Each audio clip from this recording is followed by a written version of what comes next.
تو جمعہ کی فضیلت کے حوالے سے یہ حدیث پاک امام بخاری نے بھی، امام ابن ماجہ نے، امام احمد بن حنبل نے اپنی اپنی کتابوں میں نقل فرمایا ہے۔ حضرت سلمان فارسی رضی اللہ تعالی عنہ اس حدیث پاک کے راوی ہیں۔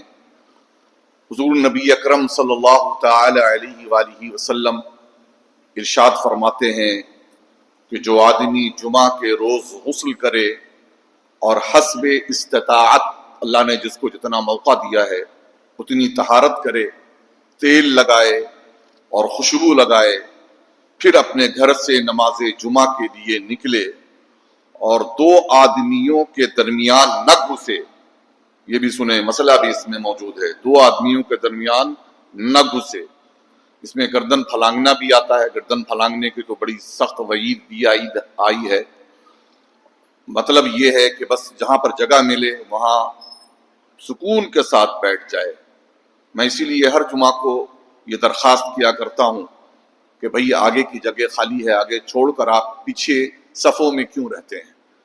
لیکن پتہ نہیں بعض لوگوں کو میری زبان سمجھ میں نہیں آتی ہے یا بات سمجھ میں نہیں آتی ہے، یا ہر بندہ یہ سمجھتا ہے کہ یہ بات دوسرے کے لیے کہی جا رہی ہے۔ یہ بیان، یہ تقریریں، یہ واعظ، یہ نصیحت ظاہر ہے آپ ہی کے لیے ہے، اور میں اس واعظ و نصیحت میں خود کو بھی سبق دیتا رہتا ہوں اور اس پر غور کرتا رہتا ہوں کہ اللہ تعالی ہمیں بھی اس پر عمل کی توفیق بخشے۔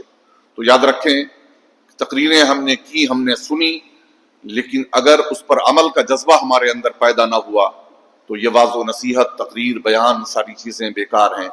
اس لیے اللہ کے لیے جو آپ سنیں اس پر حتی الامکان عمل کرنے کی کوشش کریں۔ حضور نے فرمایا کہ جو جمعے کے روز حسب استطاعت طہارت کرے، غسل کرے، خوشبو لگائے، تیل لگائے اور دو لوگوں کے درمیان نہ گھسے، پھر نماز پڑھے جو اس کے لیے لکھ دی گئی ہے، اور پھر جب امام خطبہ دے تو خاموش رہے، اس جمعہ سے ایسا کرنے والے کے لیے اجر کیا ہے؟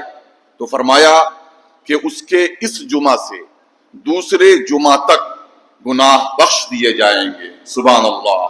آپ دیکھیں کہ یہ عمل پوری تیاری کے ساتھ اگر ہم ایک جمعہ کے لیے ہم آتے ہیں، ظاہر ہے کہ کوئی بندہ فرشتہ نہیں ہے، کوئی بندہ جو ہے وہ معصوم نہیں ہے، ہم سب گناہوں کے سے آلودہ ہیں، لیکن اگر ہم اللہ کے رسول صلی اللہ تعالی علیہ وسلم کے فرامین کے روشنی میں نماز جمعہ کا اہتمام کر لیں تو اللہ اس جمعہ سے لے کر اس جمعہ تک کے درمیان کے تمام گناہوں کو اللہ معاف فرما دے گا، اور ہم جب مسجد سے نکلیں گے تو صاف ستھرے ہو کر کے نکلیں گے۔